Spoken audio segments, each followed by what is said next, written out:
just really an approach to work that was very Dutch in my head, where it became the idea of the material and the resources around you.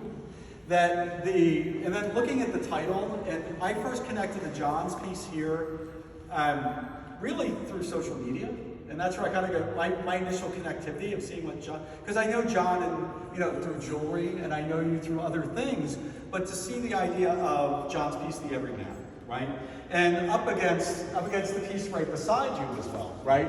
We look at both of these in dialogue, right? With Matthew Brogan's piece, this kind of temptation to something that's very humble, like the everyman being the stand-in. Like in the generations where everyone gets a trophy, everyone, so we're elevating the mundane, we're elevating that person that really may not have the voice, or the person that's just the stand-in for heroism or some other exalted place. If you want to just talk about it, because you have a varied practice as well, right? Yeah. Thank you, Doug.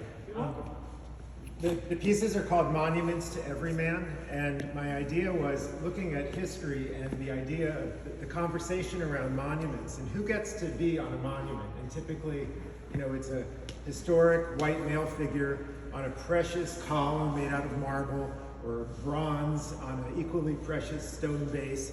And I have been challenging that in my practice for the last 5 or 6 years.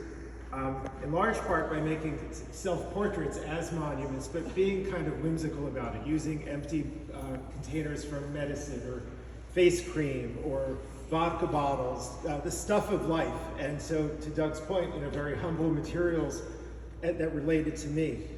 As the dialogue has gotten more intense in our culture about who gets to be on a monument, I started peeling the onion back even more, and in an attempt to create a monument truly for everyone, or in this case, every man, because it's still a very phallic column. I'm working separately on monuments to every woman, so stay tuned for that.